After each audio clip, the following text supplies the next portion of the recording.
بسم اللہ الرحمن الرحیم۔ السلام علیکم۔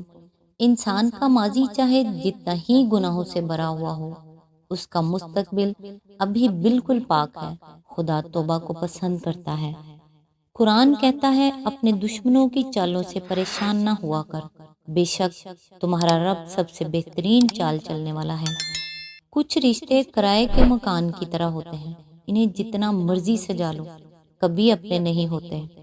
جب کسی سے محبت ہونے لگے تو صدقہ دیا کریں، محبت ہوگی تو مل جائے گی، بلا ہوگی تو ٹل جائے گی۔ اپنے رب کے سامنے اپنی کمزوریوں کا سچے من سے اعتراف کیا کرو، وہ انہیں تمہاری قوت بنا ڈالے گا اور انہی سے تمہیں مضبوط کرے گا، بے شک وہ تو ہر شے پر قادر ہے۔ اللہ تعالیٰ سے دعا ہے ہمارے دل کو منافقت سے، ہمارے عمل کو دکھاوے سے، ہماری زبان کو جھوٹ سے اور ہماری آنکھوں کو خیانت سے پاک کر دے، آمین۔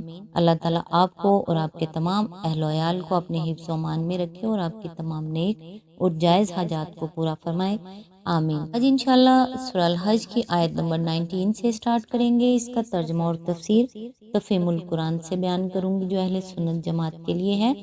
اعوذ باللہ من الشیطان الرجیم، بسم اللہ الرحمن الرحیم۔ یہ دو فریق ہیں جن کے درمیان اپنے رب کے معاملے میں جھگڑا ہے۔ ان میں سے وہ لوگ جنہوں نے کفر کیا، ان کے لیے آگ کے لباس کاٹے جا چکے ہیں، ان کے سروں پر کھولتا ہوا پانی ڈالا جائے گا۔ اس کی تفسیر ہے، یہاں خدا کے بارے میں جھگڑا کرنے والے تمام گروہوں کو ان کی کثرت کے باوجود دو فریقوں میں تقسیم کر دیا گیا ہے۔ ایک فریق وہ جو انبیاء کی بات مان کر خدا کی صحیح بندگی اختیار کرتا ہے، دوسرا وہ جو ان کی بات نہیں مانتا اور کفر کی راہ اختیار کرتا ہے، خواہ اس کے اندر آپس میں کتنے ہی اختلافات ہوں اور اس کے کفر نے کتنی ہی مختلف صورتیں اختیار کر لی ہوں۔ مستقبل میں جس چیز کا پیش آنا بالکل قطعی اور یقینی ہو، اس کو زور دینے کے لیے اس طرح بیان کیا جاتا ہے کہ گویا وہ پیش آ چکی ہے۔ آگ کے کپڑوں سے مراد غالباً وہی چیز ہے جسے سورہ ابراہیم آیت نمبر 15 میں سرابیلہم من قطران فرمایا گیا ہے۔ تشریح کے لیے ملاحظہ ہو تفہیم القرآن ابراہیم حاشیہ نمبر 58۔ آیت نمبر 20، جس سے ان کی کھالیں ہی نہیں پیٹ کے اندر کے حصے تک گل جائیں گے۔ آیت نمبر 21، اور ان کی خبر لینے کے لیے لوہے کے گرز ہوں گے۔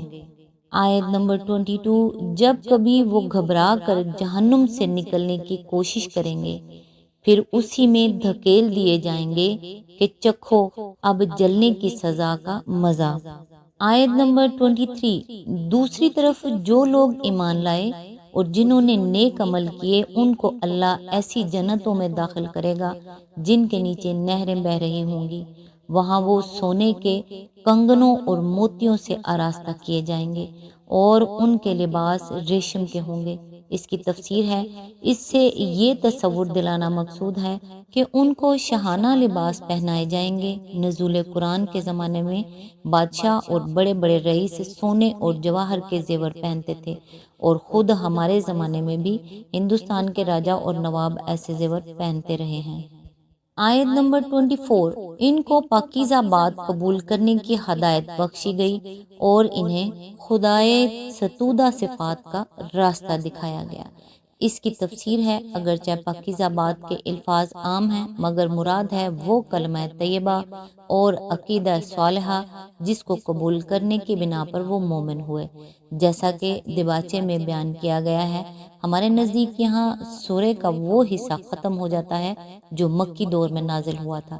اس حصے کا مضمون اور انداز بیان وہی ہے جو مکی صورتوں کا ہوا کرتا ہے، اور اس میں کوئی علامت بھی ایسی نہیں ہے جس کی بنا پر یہ شبہ کیا جا سکے کہ شاید یہ پورا حصہ یا اس کا کوئی جز مدینے میں نازل ہوا ہو۔ صرف آیت حاذان خصمان اختصموا فی ربہم، یعنی یہ دو فریق ہیں جن کے درمیان اپنے رب کے بارے میں جھگڑا ہے کے متعلق بعض مفسرین نے یہ کہا ہے کہ یہ آیت مدنی ہے، لیکن اس قول کی بنیاد صرف یہ ہے کہ ان کے نزدیک ان دو فریقوں سے مراد جنگ بدر کے فریقین ہیں، اور یہ کوئی مضبوط بنیاد نہیں ہے۔ سیاق و سباق میں کہیں کوئی چیز ایسی نہیں پائی جاتی جو اس اشارے کو اس جنگ کے فریقین کی طرف پھیرتی ہو۔ الفاظ عام ہیں اور سیاق و عبارت صاف بتا رہا ہے کہ اس سے مراد کفر و ایمان کی اس نزاع عام کے فریقین ہیں جو ابتدا سے چلی آ رہی ہے اور قیامت تک جاری رہے گی۔ جنگ بدر کے فریقین سے اس کا تعلق ہوتا تو اس کی جگہ سورہ انفال میں تھی، نہ کہ اس سورہ میں، اور اس سلسلہ کلام میں یہ طریقہ تفسیر اگر صحیح مان لیا جائے تو اس کے معنی یہ ہوں گے کہ قرآن کی آیات بالکل منتشر طریقے پر نازل ہوئیں اور پھر ان کو بلا کسی ربط و مناسبت کے بس یوں ہی جہاں چاہا لگا دیا گیا، حالانکہ قرآن کا نظم کلام خود اس نظریے کی سب سے بڑی تردید ہے۔ آج تک کے لیے بس اتنا ہی، نیکسٹ انشاءاللہ آیت نمبر 25 سے سٹارٹ کریں گے، تب تک کے لیے دعاؤں میں یاد رکھیے گا۔